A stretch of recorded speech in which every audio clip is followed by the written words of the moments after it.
Hai guys, ketemu lagi di channel NDW Lovers. Manga Boruto chapter 35 benar-benar bikin kami terkesan sekaligus penasaran. Banyak hal penting yang diungkap di manga ini, terutama tentang sosok Jigen. Kali ini, kami akan bahas tuntas sekaligus mencoba menjawab misteri yang ada di chapter itu. Tapi sebelum lanjut, jangan lupa untuk klik tombol subscribe bagi yang belum subscribe, dan klik tombol like serta share video ini di semua sosmed teman-teman. Oke, kita akan bahas sekarang. Let's check it out.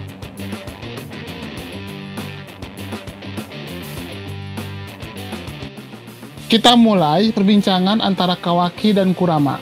Bagi teman-teman yang belum tahu, Kawaki bisa bicara dengan Kurama karena ada cakra Naruto yang perlahan masuk ke tubuh Kawaki.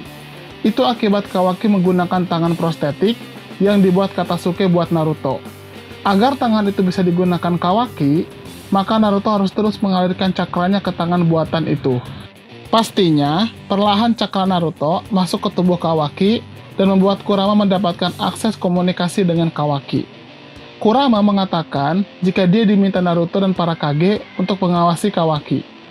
Kurama menceritakan masa lalu Naruto yang penuh dengan ujian, tapi perlahan Naruto mampu mengubah persepsi semua orang dan dia pun akhirnya menjadi sosok penting di Konoha. Percakapan terus berlanjut antara Kawaki dengan Kurama, yang diakhiri dengan Kurama mengatakan Kawaki pun bisa menjadi seperti Naruto. Kami melihat di sini Kurama benar-benar menjalankan tugasnya sebagai sahabat Naruto. Persahabatan dengan Naruto membuat Kurama berubah dari monster buas menjadi makhluk bijak dan sangat baik. Saking bijaknya Kurama, Kawaki yang sangat keras kepala saja sampai menangis terharu. Keesokan harinya, Kawaki berlatih kembali. Sepertinya Kawaki cukup pintar seperti Boruto, karena dia bisa menguasai teknik pengontrolan cakra dengan sangat baik. Hal itu sangat berbeda dengan Naruto, yang sangat payah ketika belajar pertama kali menggunakan cakra. Latihan Kawaki diawasi Boruto dan Naruto, juga Sarada, Chocho, Sai, dan Shikamaru. Yang menarik, Konohamaru berhasil mendapatkan data penting tentang Jigen dan Karma. Kami melihat sosok Konohamaru ini sangat mirip dengan Jiraiya, terutama dalam hal kemampuannya dalam menyusup. Jiraiya benar-benar menguasai teknik-teknik katak Nyobokuzan, dan dia juga memiliki katak penyusup yang digunakannya dengan cara memasukkan dirinya ke dalam tubuh katak itu. Ukuran dari katak itu sangat kecil, sehingga memudahkannya untuk menyamarkan cakranya dan membawanya ke tempat musuh. Setelah sampai, Jiraiya akan keluar dari tubuh katak itu. Sepertinya, Konohamaru pun diajari berbagai macam teknik katak, termasuk teknik penyusupan. Dari informasi yang Konohamaru dapatkan, ada satu informasi penting sekaligus mengkhawatirkan bagi Sai, yaitu suatu koordinat. Koordinat ini adalah koordinat tempat yang tidak bisa dicapai dengan cara biasa karena berada di suatu planet atau dimensi lain. Koordinat ini hanya bisa dicapai dengan teknik ninjutsu ruang dan waktu. Sampai saat ini, yang memiliki kemampuan itu hanya Sasuke Uchiha. Berbekal koordinat itu, Sasuke menggunakan mata Rinnegan-nya untuk membuka portal dimensi dan pergi ke tempat itu. Tempat itu seperti sebuah planet yang sangat berawan dengan pegunungan yang begitu banyak. Ada dua kemungkinan tentang tempat ini. Yang pertama, tempat ini adalah tempat asal anggota klan Otsutsuki. Yang kedua, tempat ini adalah salah satu planet jajahan klan Otsutsuki. Kami cenderung merasa planet ini adalah planet jajahan dari klan Otsutsuki. Sasuke sampai ke suatu podium dengan dinding yang membentuk 6 pola lingkaran, yang di masing-masing lingkaran itu ada simbolnya. Masing-masing simbol merepresentasikan satu anggota Otsutsuki, dan setiap simbol sudah dipasangkan dengan simbol lain sehingga terbentuk 3 pasangan simbol. Sasuke menyentuh simbol pertama dan keluarlah hologram berbentuk Kinshiki Otsutsuki. Sasuke menyentuh lagi lambang kedua yang ada di atas lambang pertama, sekaligus merupakan lambang pasangan lambang pertama, dan keluarlah Momoshiki. Kita tahu memang keduanya adalah partner yang turun ke bumi.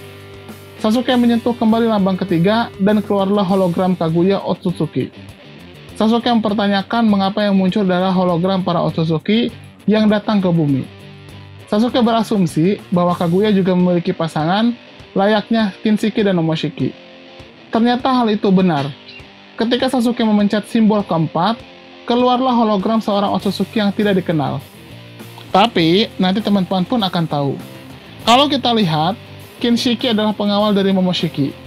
Maka karena simbol Kaguya ada di bawah simbol Otsutsuki yang satu ini, jadi kami berpendapat Kaguya adalah pengawal dari Otsutsuki ini. Pertanyaannya, jika keempat Otsutsuki itu sudah terlihat, di mana Urashiki Otsutsuki? Kami menduga Urashiki ada di salah satu dari dua simbol yang belum terbuka.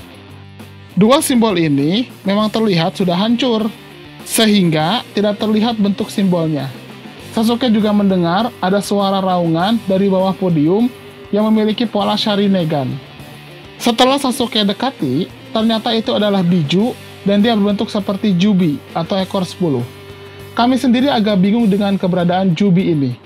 Ada dua kemungkinan tentang Jubi ini. Yang pertama, Jubi ini adalah Jubi yang ada di bumi. Mengapa dia Jubi bumi? Bukannya Gedomajo yang menjadi inti tubuh Kaguya sudah disegel di dimensi inti milik Kaguya? Jawabannya, kalau teman-teman lihat episode Naruto ketika Perang Dunia Ninja keempat, Jubi atau ekor 10 bisa terbentuk asalkan Gedomazo diisi cakra 9 ekor biju. Walaupun ekor 8 dan 9 hanya sebagian kecil cakranya yang disegel, Jubi tetap muncul. Bisa saja Momoshiki atau Kinshiki atau Otsutsuki lainnya berhasil mengekstrak Gedomazo dari Chibaku Tensei milik Sasuke dan Naruto. Dan dia juga berhasil mengurung ekor 1 sampai ekor 7, ditambah sedikit cakra dari ekor 8 dan 9, sehingga nanti terbentuk Jubi. Yang kedua, Jubi itu memang Jubi dari planet lain. Alasannya, Jubi terbentuk dari perwujudan pohon Shinju. Sedangkan kita bisa melihat Momoshiki berada di suatu planet yang banyak sekali pohon Shinju. Berarti bisa dikatakan jumlah pohon Shinju sangat banyak. Bisa saja ini adalah Jubi dari planet lain yang terbentuk dari Shinju di planet itu. Kami jujur saja lebih setuju dengan teori ini. Dan tiba-tiba, pusaran ruang dan waktu terbentuk. Muncullah Jigen. Pertanyaannya kemudian timbul, bagaimana Jigen bisa membuka portal ruang dan waktu, padahal terlihat matanya bukan Rinnegan?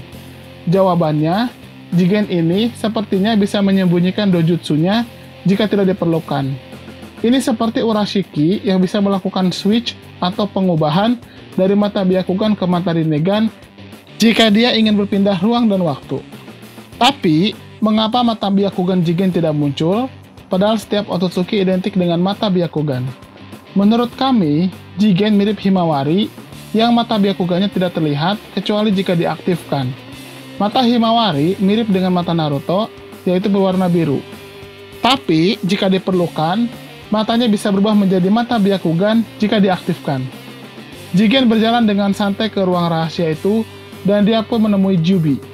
Jigen berkata apakah Jubi telah menjadi orang yang baik. Jigen saat itu terlihat melayang seperti Onoki atau para Otsutsuki lainnya. Jigen pun mengatakan dia tidak akan membiarkan Jubi memakan tubuhnya sampai para wadah sudah siap. Jigen pun menyerap sebagian cakra Jubi dan perlahan dia berubah menjadi sosok Otsutsuki yang ada di podium yang menjadi pasangan Kaguya. Ini berarti Jigen adalah Otsutsuki pasangan Kaguya.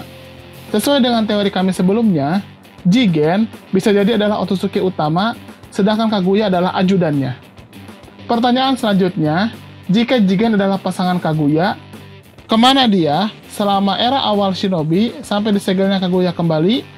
Jawabannya bisa jadi dia sengaja tidak menampakkan dirinya selama ini karena dia menunggu waktu yang tepat untuk mengambil kekuatan Kaguya yang telah memakan pohon Shinju. Dan saat inilah waktu yang tepat. Setelah cakra Jubi diambil, bentuk Jigen kembali seperti semula. Ini menandakan Jigen adalah Otsutsuki istimewa. Bisa jadi dia salah satu pimpinan Otsutsuki karena dia bisa menyamarkan bentuknya. Beda sekali dengan Momoshiki, Kinshiki, dan Kaguya yang sangat kentara terlihat jika mereka adalah Otsutsuki. Kata-kata terakhir Jigen, dia bertanya apakah dia perlu menyapa kedua wadah.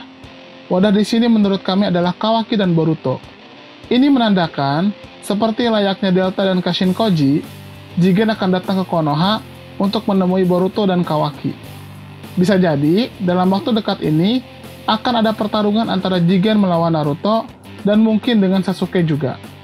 Yang jadi pertanyaan, mengapa Jigen tidak mengetahui keberadaan Sasuke? Jawabannya, menurut kami, Jigen sebenarnya tahu dan bisa merasakan cakra Sasuke, tapi dia sengaja tidak bereaksi. Begitu juga dengan koordinat itu, kami yakin itu sengaja Jigen bocorkan karena dia merencanakan sesuatu. Sekarang kembali ke Konoha. Ada satu bahasan menarik, yaitu hubungan antara karma dengan jutsu Byakugo yang ada di dahi Tsunade dan Sakura. Awalnya, hubungan antara keduanya dianggap kebetulan, tapi Mitsuki menyanggah.